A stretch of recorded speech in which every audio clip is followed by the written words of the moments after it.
Hi hello എല്ലാവർക്കും സുഖാണെന്ന് വിശ്വസിക്കുന്നു. അപ്പോൾ ഞാൻ ഇന്ന് വന്നിരിക്കുന്നത് ഒരു ബെഡ്റൂം ക്ലീനിങ്ങുമായിട്ടാണ്. അപ്പോൾ കഴിഞ്ഞ കുറച്ച് ദിവസമായിട്ട് നമ്മളെ വീട്ടിൽ ചെറിയ അറ്റകുറ്റപ്പണികളൊക്കെ നടക്കുന്നുണ്ടായിരുന്നു. അപ്പോൾ അതിൻ്റെ ഭാഗമായിട്ട് വീടൊക്കെ ഒന്ന് ചെറിയൊരു പൊടി പിടിച്ച് അലങ്കോലമായിട്ട് കിടക്കുന്നുണ്ടായിരുന്നു.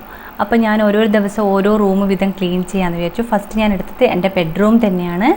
അപ്പോൾ ഞാൻ അതിനായിട്ട് ഫസ്റ്റ് ചെയ്തത് റൂമിലുള്ള മൊത്തത്തിലുള്ള മാറാളിയെല്ലാം ഒന്ന് പൊടിയൊക്കെ ഒന്ന് തട്ടിയെടുക്കുക എന്നുള്ളതാണ്. അപ്പോൾ ഫാനിലൊക്കെ നന്നായിട്ട് തന്നെ പൊടി പിടിച്ചിട്ടുണ്ടായിരുന്നു. അപ്പോൾ അതൊക്കെ ഒന്ന് നന്നായിട്ട് പോക്കിയെടുത്ത്, പിന്നെ ജനവാതിൽ, നമ്മളെ ടേബിള്, റൂമിലുണ്ടായിരുന്ന ടേബിള്, അതിലൊക്കെയുള്ള പൊടിയൊക്കെ നന്നായിട്ട് തട്ടി വൃത്തിയാക്കി എടുത്തു.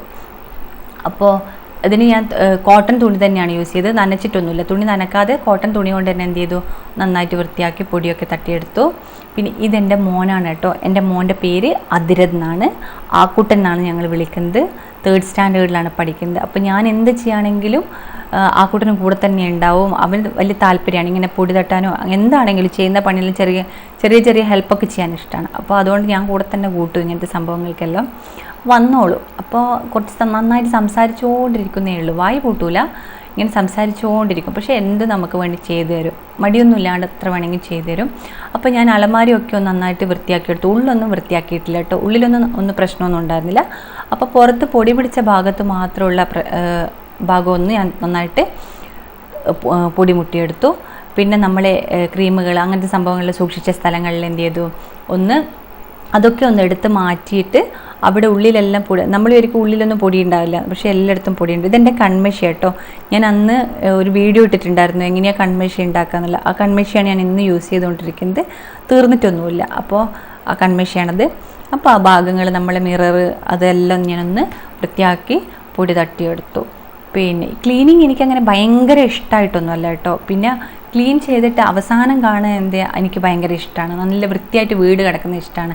അതുകൊണ്ട് തന്നെ എന്ത് ചെയ്യും, ആ ഇഷ്ടം കൊണ്ട് തന്നെ ഒന്ന് വൃത്തിയാക്കിയിട്ടേക്കും. വീടെല്ലാം അങ്ങനെ വലിച്ചു വാരിയിടാതെ ഒന്ന് വൃത്തിയാക്കി അടുക്കി പെറുക്കിയെടുക്കും. അതിലുള്ള പൊടിയൊക്കെ തട്ടി, നമ്മളെ സ്പ്രേ അതുപോലത്തെ സംഭവങ്ങളിലുള്ള പൊടിയൊക്കെ ഒന്ന് തട്ടി അതൊക്കെ എന്ത് ചെയ്തു, അവിടെ തന്നെ നമ്മൾ എടുത്ത സ്ഥലത്ത് തന്നെ എന്ത് ചെയ്തു, ഒന്ന് വൃത്തിയാക്കി അടുക്കി പെറുക്കി നന്നായിട്ട് വെച്ചു.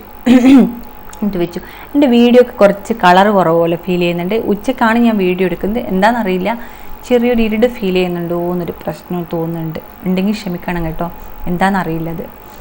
അപ്പോൾ മൊബൈലാണ് ഞാൻ ഷൂട്ട് ചെയ്യുന്നത്, അതുകൊണ്ടായിരിക്കാം ചിലപ്പോൾ. അപ്പോൾ അതൊക്കെ ഞാൻ എന്ത് ചെയ്തു, ഒന്ന് നന്നായിട്ട് അടുക്കി പെറുക്കി എടുത്ത് വെച്ചു. പിന്നെ നമ്മളെ ചെറിയ കുഞ്ഞി ടേബിളൊക്കെ ഉണ്ടാവുമല്ലോ, അപ്പോൾ അതൊക്കെ ഒന്ന് പൊടി തട്ടി റിമോട്ടെല്ലാം എന്ത് ചെയ്ത് അതിൻ്റെ ഉള്ളിലേക്ക് വെച്ച്, ഒന്ന് പുറത്ത് കാണാത്ത രീതിയിൽ എല്ലാം ഉള്ളിലേക്ക് വെച്ചു. പിന്നെ നമ്മളെ ബെഡിൻ്റെ തൊട്ട മുകളിലാക്കിയിട്ട് ഫോട്ടോസൊക്കെ വെക്കുന്ന ചെറിയൊരു സ്ഥലമുണ്ട്. അപ്പോൾ അവിടെയുള്ള അതൊക്കെ മാറ്റിയിട്ട്, ഫോട്ടോസൊക്കെ മാറ്റിയിട്ട് അതൊക്കെ ഒന്ന് നന്നായിട്ട് പൊടി തട്ടിയിട്ട് ഒന്ന് വൃത്തിയാക്കിയിട്ടു. അപ്പോൾ ഞാനിങ്ങനെ മൊത്തത്തിൽ വീട് മൊത്തം ഒരു ദിവസം അങ്ങനെ ക്ലീൻ ചെയ്യൊന്നുമില്ല, ചെറുങ്ങനെയാണ് ക്ലീൻ ചെയ്ത്, ഓരോ റൂം വീതേ ക്ലീൻ ചെയ്തിടുള്ളൂ. അതിനിടയിൽ ആക്കുട്ടും ചെറിയൊരു പരാതിയെല്ലാം പറയുന്നുണ്ട്, ആ ഫോട്ടോസിൽ അവൻ്റെ ഫോട്ടോ കുറവാണ്, അച്ഛൻ്റെയും അമ്മേൻ്റെയും മാത്രമാണ് കൂടുതൽ എന്നുള്ളത്. എൻ്റെ ഇടയ്ക്ക് ഉമ്മയും കൊടുക്കുന്നുണ്ട് ഫോട്ടോസിന്. അപ്പോൾ അതൊക്കെ ഞങ്ങൾ പൊടിയൊക്കെ തട്ടി നന്നായിട്ട് വൃത്തിയിൽ തന്നെ ഒതുക്കി പെറുക്കി വെച്ചു. പിന്നെ ഞാൻ ചെയ്തത്, ഇനിയിപ്പോൾ ആ ബെഡ്ഷീറ്റ് മൊത്തം പോയല്ലോ, അപ്പോൾ അതൊന്ന് മാറ്റിയിട്ടേക്കാന്ന് വെച്ചു. ഞാൻ ആക്കുട്ടിൻ്റെ കാലിലെല്ലാം നിറയെ അഴുക്കാനുള്ളത്. അപ്പോൾ അതൊക്കെ കൊണ്ട് 100 വട്ടം അങ്ങോട്ടും ഇങ്ങോട്ടും ബെഡിലൂടെ തന്നെ തുള്ളി കളിക്കുന്നുണ്ട്. അപ്പോൾ അതൊക്കെ ഒന്ന് മാറ്റിയിട്ട് കവറെല്ലാം മാറ്റി ഞാൻ ബെഡിന് കവറൊന്നും ഇട്ടിട്ടില്ല, അങ്ങനത്തെ കുറച്ച് വെയിറ്റുള്ള ബെഡാണ്. അപ്പോൾ അങ്ങനെ തന്നെ വെച്ചിട്ടാണുള്ളത്. അപ്പോൾ പിന്നെ ലാസ്റ്റ് എല്ലാം പൊടിയെല്ലാം മുട്ടിയതിന് ശേഷം, എല്ലാം ജനവാതിലുള്ള പൊടിയെല്ലാം മുട്ടിയതിന് ശേഷം ഒന്ന് അകമൊക്കെ അടിച്ചു വാരി നന്നായിട്ട് തുടച്ചിട്ടു. അപ്പോൾ ഈ ബെഡ്ഷീറ്റ് മാറ്റുക എന്നുള്ള ചെറിയ പ്രശ്നങ്ങൾ, ഇത്തിരി ബുദ്ധിമുട്ടുള്ള ജോലിയാണ് എനിക്ക്. ഭയങ്കര ബെഡ് ഇങ്ങോട്ട് മാറ്റുക എന്ന് പറയുമ്പോൾ ഇത്തിരി വെയിറ്റ് കൂടുതലായതുകൊണ്ട് തന്നെ കുറച്ച് പാടാണ്. അപ്പോൾ ഞാൻ എന്ത് ചെയ്യും, ഒരു 1-2 ആഴ്ച കൂടുമ്പോഴത്തേക്കും ഞാൻ ബെഡ്ഷീറ്റ് മാറ്റിക്കളിയും. കാരണം മോനൊക്കെ ഉണ്ടാകുമ്പോൾ എന്ത് ചെയ്യും, ഒന്ന് നന്നായിട്ട് അഴുക്കൊക്കെ പിടിച്ചിട്ടുണ്ടാകും. അപ്പോൾ നമ്മളെ ബെഡ്ഷീറ്റെല്ലാം ഒന്ന് മാറ്റി ഒന്ന് വൃത്തിയായിട്ട് ഹെൽപ്പ് ചെയ്യാൻ ആ കൂട്ടനുണ്ട്. അപ്പോൾ അതൊക്കെ ഒന്ന് വൃത്തിയായിട്ട്, അവനിങ്ങനെ കാണുന്നില്ല, അവനിഷ്ടമാണ്, വീഡിയോയിൽ കാണുന്നില്ല ഇഷ്ടമാണ്. അപ്പോൾ അതൊക്കെ ഒന്ന് വൃത്തിയാക്കിയിട്ട്, ഇനിയൊന്നും ചവിട്ടി ഇതാക്കുമൊന്നുമില്ല എന്നെല്ലാം പറഞ്ഞിട്ടുണ്ട്.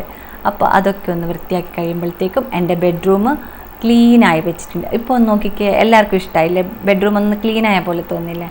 അപ്പോൾ ഇതാണ് എൻ്റെ എല്ലാം ക്ലീൻ ആക്കിയതിന് ശേഷമുള്ള എൻ്റെ ബെഡ്റൂമിൻ്റെ രൂപം. അപ്പോൾ നിങ്ങൾക്ക് ഈ വീഡിയോ ഇഷ്ടമാണെങ്കിൽ എന്ത് ചെയ്യുക, സബ്സ്ക്രൈബ് ചെയ്യുക, ലൈക്ക് ചെയ്യുക, കൂടെ ഷെയർ ചെയ്യുക. അപ്പോൾ അതുകൂടാതെ ഞാൻ ചെയ്യുന്ന വീഡിയോ അപ്പോൾ നിങ്ങൾക്ക് കിട്ടാനായി അവിടെയുള്ള ബെൽ ബട്ടൺ കൂടെ ഒന്ന് പ്രസ് ചെയ്ത് വെക്കുക. Okay, by.